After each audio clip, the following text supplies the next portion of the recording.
इसके लिए मैं तमाम मीडिया बंधुओं को ये बताता हूँ कि पप्पू यादव जी ने आरक्षण के मुस्लिम आरक्षण के मामले को लेकर हर तरह से मेरा सहयोग किया है, जिसकी वजह से हम अपनी लड़ाई को 22 जिलों के अंदर रैली भी किया, राजभर मार्च भी किया है और आपके सामने इस पीडीआई अलायंस में हम साथ हैं, साना मसाना साथ हैं। इंशाअल्लाह रहमान पप्पू यादव बिहार के अगले मुख्यमंत्री होंगे। और इसी के बाद इस बात को खत्म करता हूँ। एक आग है सीने में तस्वीर बदलने की, तुम साथ जला दे दो, ये मुल्क सजाना है। अस्सलाम वालेकुम। बहुत बहुत शुक्रिया वसीम साहब, अंसारी महापंचायत के अध्यक्ष।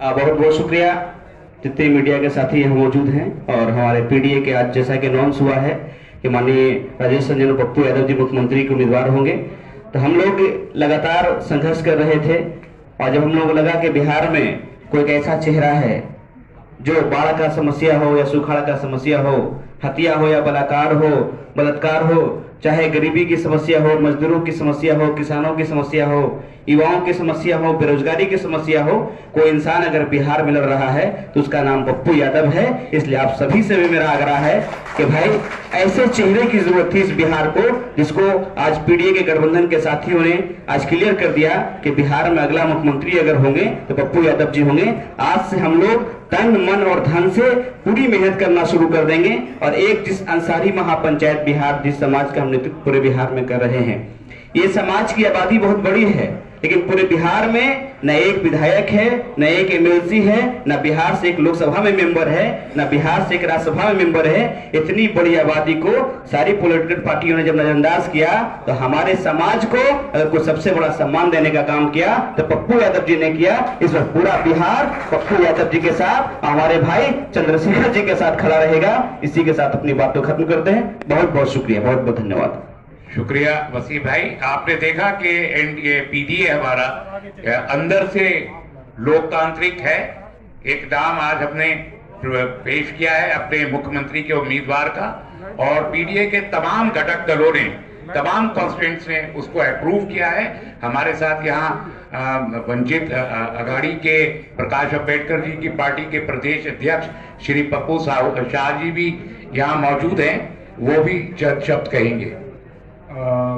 सबसे पहले डॉक्टर संजय वाल्मीकि वंचित बहुजन अघाड़ी के मुख्य प्रवक्ता होने के नाते पीडीआई घटक दल जो हमारे 9 घटक दल हैं और हमारे बीच मंच पे चंद्रशेखर रावण जी जो देश में मूवमेंट चला रहे हैं, SC ST माइनॉरिटी और स्वर्ण समाज में गरीब हैं, तो प्रकाश अम्बेडकर की पार्टी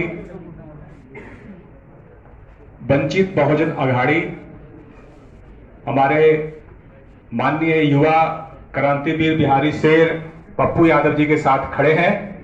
और आज जो घोषणा हुई है कि बिहार का मुख्यमंत्री कैसा हो तो पप्पू यादव जैसा हो, और हम लोग तमाम घटक दल आज पूरे हर्ष और उल्लास के साथ हमारे प्रदेश अध्यक्ष पप्पू शाह जी का समर्थन और पूरे पीडीए का समर्थन, माननीय प्रकाश अम्बेडकर साहब का समर्थन। आज प्रकाश अम्बेडकर साहब 5 बजे शाम पटना आ रहे हैं समर्थन में, और हम लोग को टेलीफोनिक आदेश दिए थे कि जाइए और पप्पू यादव के मुख्यमंत्री में आप लोग शरीक होइए। तो हम लोग पूरा मीडिया से तमाम इलेक्ट्रॉनिक मीडिया, प्रिंट मीडिया और प्रदेश के पदाधिकारी, कार्यकर्ता, तमाम बिहार अवाम से हम लोग आशा उम्मीद करते हैं कि पप्पू यादव के हाथ को समर्थन करेंगे, मजबूत करेंगे। जय भीम, जय मीम, जय भारत, जय बिहार।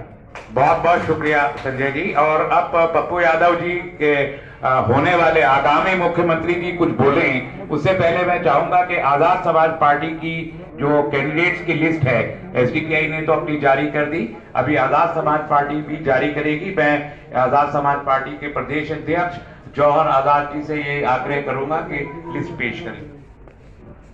मंच पे बैठे हमारे राष्ट्रीय अध्यक्ष चंद्रशेखर भाई, पप्पू यादव जी, मोहम्मद फैजी साहब, सबका अभिवादन करता हूं। और आज़ाद समाज पार्टी के उम्मीदवारों की घोषणा आज मैं कर रहा हूं इस मंच से। सबसे पहले चैनपुर है अरशद हुसैन साहब, मखदूमपुर रेणु देवी जी, अगियाव अमर ज्योति जी, रामगढ़ इलियास अंसारी जी, मोतिहारी मोहनिया मुकेश कुमार, चेनारी हरेंद्र कुमार, चकई नरेश रविदास जी, जिनके लिए एक बड़ी दुखद यह है कि आरओ ने उनका नॉमिनेशन नहीं होने दिया, जिसके खिलाफ हम उन पे एफआईआर जरूर करेंगे और जल्द करेंगे। बेलागंज शारिम अली, बांका इब्रारुल हक कासमी, खजौली सैयद हसानुल्लाह, कुचाई कोट सदमान अली,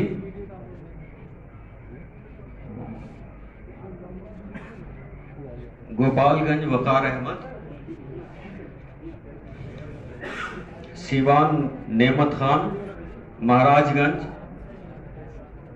एजाज अहमद सिद्दीकी, बनमंखी राजकुमार पासवान, बाजपट्टी जिड रहमान साहब, बहादुरपुर पासवान जी, मांझी शेख नौसाद, उजियारपुर विद्या यादव जी जो हमारे पार्टी के उपाध्यक्ष भी हैं, बोछा चंदन पासवान जी जो भीम आर्मी के प्रदेश अध्यक्ष भी हैं, बाजपट्टी रोशेंद्र कुमार दास जी। ये कुछ नाम अन्य हैं जो हम शाम में घोषणा करेंगे। शुक्रिया, बहुत बहुत शुक्रिया। और अब सीधे आपसे मुखातिब होंगे। मैंने फिर से कहूंगा, प्रदेश के आगामी मुख्यमंत्री, भावी मुख्यमंत्री, जन अधिकार पार्टी के अध्यक्ष, प्रोग्रेसिव डेमोक्रेटिक अलायंस के कन्वीनर मोहतरम पप्पू यादव जी, जिनके बारे में लोग कहते हैं कि वो राजनीतिक के कम हैं, सोशलिस्ट और सोशल वर्कर ज्यादा हैं। आपसे दरखास्त है कि आप क्वेश्चंस भी लेंगे और अपनी बात भी कहेंगे। धन्यवाद, नमस्कार। मैं आदरणीय अपने नेता एसडीपीआई के चेयरपर्सन और हमारे देश की एक आवाज, बहुत बड़ी शख्सियत, एक मजबूत आवाज,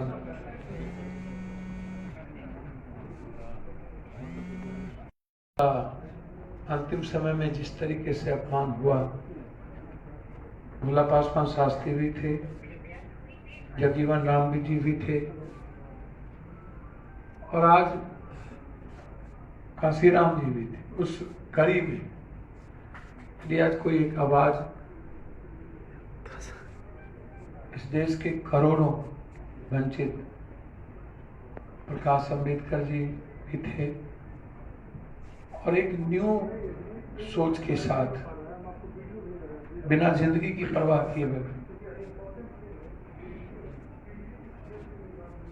जो इस दुनिया के सबसे बड़ा, मैं समझता हूं हिंदुस्तान में इतना बड़ा अनडेमोक्रेटिक व्यक्ति, इतना बड़ा मानवतावादी विरोधी व्यक्ति, इंसानियत के नाम पर जो कलंक हो, मानवता के नाम पर कलंक हो, डेमोक्रेसी के लिए खतरा हो, जनतंत्र के भक्षक हो, उसके सामने यदि लड़ने की हिम्मत किसी ने, उत्तर प्रदेश के, जिनका नाम मैं नहीं लेना चाहता, जो शुरू से ही हिंदू बाहिनी के गुंडे थे, जिन्होंने सभी जाति धर्म को तंग किया, किसी एक मजहब को नहीं, किसी एक धर्म को नहीं, जातियों, और उसके खिलाफ जब कोई बोलने की हिम्मत नहीं करता, चंद्रशेखर जी हम लोगों के बीच है। और ये अलायंस बहुत बड़ी, बहुत दूर, ये बिहार तक नहीं, हिंदुस्तान की सांप्रदायिकता और जातीयता के खिलाफ, जिसकी कल्पना सुभाष चंद्र बोस, ज्योतिबा फूले, पेरियार, बाबा साहब अम्बेडकर, भगत सिंह, जिसकी कल्पना गांधी जी ने, ऐसे लोगों ने की थी। और आज भारत कंप्लीट रूप से एक ऐसे व्यक्ति के हाथ में आत्महत्या करने पर मजबूर हो गया है। मैं आपको वो दिखाता हूं। अभी मधेपुरा का एक लड़का बेरोजगारी के चलते अभी जस्ट 10 मिनट पहले आत्महत्या कर लिया। पीजी लॉ कॉलेज का लड़का है, अरविंद कुमार, ये देखिए अभी जस्ट। और ने लिखा कि मैं तंगी के कारण खाने के लिए भी मेरे पास पैसे नहीं बचे, घर से कहते कहते थक गए, वो स्थिति नहीं थी और उन्होंने आत्महत्या की। एक ऐसे व्यक्ति के हाथ में जो 1,44,000 यूथ को आत्महत्या करने पर मजबूर किया है। ये प्राइम मिनिस्टर है जो हिंदुस्तान में सबसे ज्यादा हिंसा इनके रीजन में दलितों पर हुआ, सबसे ज्यादा बलात्कारों की स्थिति आप उठा के देख लो, एक घटना नहीं है।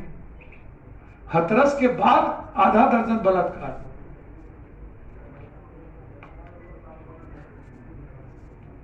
इन लोगों को हेलीकॉप्टर से घूमने के लिए फुर्सत है नेताओं को।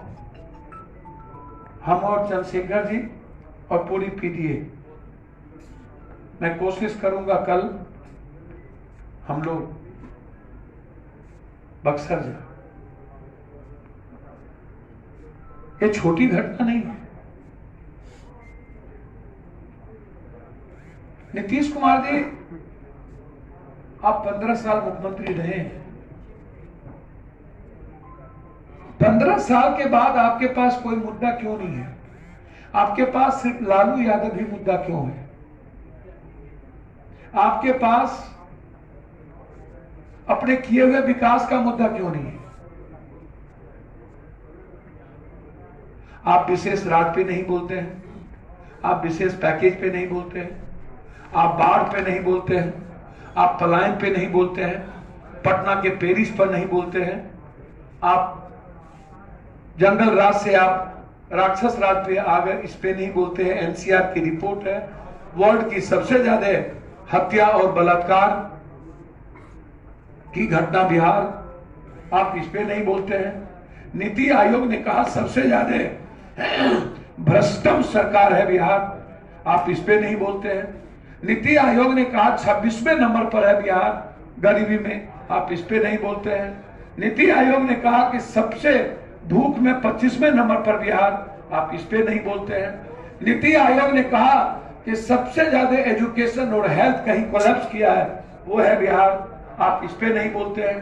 नीति आयोग की रिपोर्ट में सबसे ज्यादा बेरोजगार यदि कोई हिंदुस्तान में हुआ है, वो है बिहार, आप इस पे नहीं बोलते हैं। आप मजदूर आए और उसके बाद स्किल देने की बात आपने की और फिर वो सारा मजदूर रोते हुए बाहर चला गया, आप इस पे नहीं बोलते हैं। आप जल नल योजना पे घोटाला पे नहीं बोलते हैं, आप 7 घोटाले पे नहीं बोलते हैं, आप नहीं बोलते हैं 24,000 करोड़ की हरियाली यात्रा के घोटाले पे, आप नहीं बोलते हैं 7 निश्चय के घोटाले पर जो आपका घटक दल कहता है कि मैं जांच कराऊंगा। वो केंद्र में घटक दल है अभी तक, और वो उस पर बीजेपी एक बार भी नहीं कहा कि 7 निश्चय सही है। क्या कारण है कि बीजेपी नहीं बोलती है 7 निश्चय सही है? जब आप 7 निश्चय 2 आप अनाउंस कर रहे थे तो बीजेपी, आपके अलायंस पार्टनर जो है आपके साथ नहीं था, आपका अकेला 7 निश्चय 2 है। बीजेपी आपके साथ खड़ी नहीं है, बीजेपी एलजेपी के साथ खड़ी है। जो बात वो एलजेपी कह रही है उसको ना तो बीजेपी ने कहा नहीं, इसका मतलब है कि 7 निश्चय आपका कंप्लीट रूप से कोलैप्स है। आप इसमें कोई चर्चा नहीं करते। आप चर्चा बार आपने कहां से कहां पहुंचा दिया, इस पर कोई चर्चा नहीं करते हैं। आप किस बात पे चर्चा करना चाहेंगे? नियोजित शिक्षक पे, टोला मित्र पे, न्याय मित्र पे, विकास मित्र पे, ममता पे, संविदा पे, मानव बल पे, किस पर चर्चा करना चाहेंगे नीतीश जी? हम आपको स्वीकार करते हैं, आप श्वेत पत्र जारी करें, आप हमको बिहार में एक भी 6 लेन दिखा दें। हिंदुस्तान के सभी स्टेट में 6 लेन है, बिहार में एक भी 6 लेन और 8 लेन नहीं है। आप दिखाओ। नीतीश जी, इंटायर एनएच पर चलने की स्थिति नहीं है। यह तो मनमोहन सिंह जी के समय की देन है कि कुछ एनएच बन गई। मनमोहन सिंह के बाद आप एक एनएच का नाम लो कि आपने पूर्ण किया। और गडकरी जी का वो बयान मैं लेके आया हूं जिसमें उन्होंने कहा था कि बिहार में डेवलपमेंट की कोई मंशा नहीं है, इसलिए मैं पैसा वापस लेता हूं। और टोटल पैसा गडकरी जी एनएच का आपसे वापस ले लिया और आप लौट के आ गए थे। ये बयान है गडकरी जी का और मेरे मधेपुरा में बयान है, आप उस पर चर्चा नहीं करते। खुद नीतीश कुमार जी आपने सुप्रीम कोर्ट में एफिडेविट दिया है, खुद सुप्रीम कोर्ट में, कि मेरे पास डॉक्टर की कमी है, मेरे पास आईसीयू नहीं है, मेरे पास ऑक्सीजन नहीं है, वेंटिलेटर नहीं है, मेरे पास एमआरआई सीटी स्कैन लैब और टेक्नीशियन 70% नहीं है। 15 साल के बाद आपके पास technician, lab, ventilator, ICU room जिस बिहार में ना हो, वो नीतीश जी आपके पास मुद्दा, सुशांत जी मुद्दा क्यों गायब हो गए? बोलो ना। आपके पास मुद्दा रघुवंश सिंह क्यों गायब हो गए? किसको टिकट दिए नीतीश कुमार? शेल्टर हाउस के अभियुक्त मंजू वर्मा को। शेल्टर हाउस के नायक हैं नीतीश कुमार के मंत्रिमंडल। मैं इंक्वायरी चाहता हूं सीबीआई। मैं नरूला बलात्कार केस का हाईकोर्ट के आधारित कौन कौन नरूला बलात्कार केस के अभियुक्त हैं, यदि मेरी सरकार बनी तो 6 महीने के अंदर हाईकोर्ट या से आग्रह करेंगे कि उसकी मॉनिटरिंग के साथ मुजफ्फरपुर नरूला बलात्कार केस की मॉनिटरिंग हो। मैं जानता हूं उस मासूम बच्ची के साथ दरिंदगी करके मारा गया एक व्यक्ति, उसमें नहीं 7 व्यक्ति इन्वॉल्व, जो आज एक प्रतिनिधि